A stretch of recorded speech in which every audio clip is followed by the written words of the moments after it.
So we know that bankruptcy and foreclosure are two big words that are thrown around quite a bit. And we all have these negative emotions around these different words. And many of us have these negative emotions without even understanding what bankruptcy or foreclosure are. And so let's just start out at a baseline today of understanding better what these different financial events are and why we don't want them to be a part of our financial life. So, what is bankruptcy? Bankruptcy is a court proceeding where you tell a judge that you can't pay your debts, right? You owe debts to different lenders and you cannot pay your debts.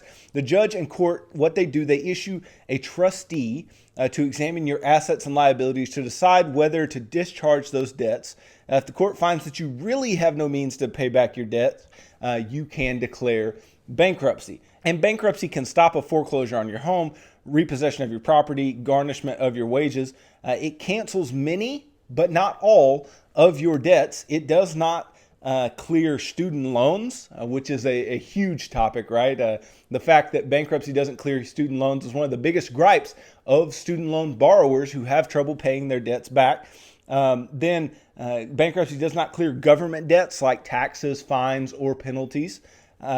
Bankruptcy also does not clear child support or alimony. You can't get out of those debts. And then bankruptcy does not clear expensive items purchased right before the bankruptcy filing, like cars, boats, or jewelry, obviously, because they don't want you to just get over on the bankruptcy by buying these expensive items and then immediately filing for bankruptcy. So when you file for bankruptcy, creditors have to stop any effort to collect money from you, at least temporarily. Most creditors can't write, call, or sue you after you filed. However, even if you declare bankruptcy, the courts can require you to pay back certain debts. Each bankruptcy case is unique, and only a court can decide the details of your bankruptcy proceedings. So we can see why bankruptcy is so negative. It basically just means, hey, I cannot pay my debts. I cannot even make the payments on my debts. I owe so much money and am not able to pay. And so you end up in this situation where you need some of your debts taken off of your back via bankruptcy. And this can really put you in a bad long-term position. We'll talk more about what that position will be as we move forward here. But that is what bankruptcy is. Now, what about foreclosure? What is a foreclosure? Well, a foreclosure, right, can happen if you stop making payments on your home, property, or timeshare, right? One missed payment probably won't put you in foreclosure, right? But it will likely, tell your lender, hey, you might need to pay attention to this person. But if you keep missing payment after payment, they'll start the legal process of taking back their property because legally, the lender owns the property until you completely pay them back. Remember, if you're making payments, your home is still owned by that bank or mortgage lender, right? They can take it back. That's why it's so important to keep in contact with your lender if you think you'll be missing a payment, because you don't want your home to be taken away from you just because you couldn't make a payment based on certain situations. You can get some help from your lender. There are options out there to help you to lower your payment or whatever you may need if you have some type of financial hardship that gets in the way of you making the payments that you want to make.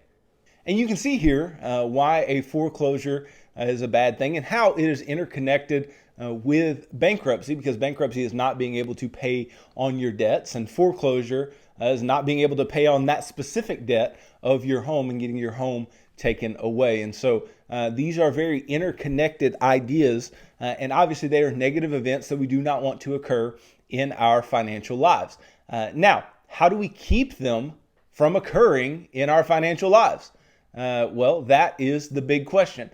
And it's pretty straightforward, but it's not easy to practice, right? It's pretty straightforward how you cannot file for bankruptcy. It's pretty straightforward as to how you can keep the bank or the lender from foreclosing on your home, but it's not so clear as to how simple it is to do this. So in the simplest form, if you have no debt, there's nothing to file bankruptcy on, right? And if you have no mortgage, there's nothing to foreclose on, right? I've heard it said that 100% of the foreclosures happen on homes with a mortgage, right? Because if there is no mortgage, there's nothing to foreclose upon, right? If there is no credit card debt, if there is no personal loan, if there is no payday loan, if there is no car loan, then there is nothing to file bankruptcy on, right? And so with staying out of debt being such a large part of what I preach on this show day after day after day, you can see why, at least in part here, because staying out of debt can keep you out of these extremely negative financial events that could occur in your life only if you had debt, right? Only if you have so much debt outstanding where you cannot pay the payments on those debts, or you cannot make the payment on the specific debt of a mortgage. And so you can see that I build the financial action plan in a way that is set up to keep you out of either foreclosure or bankruptcy, right?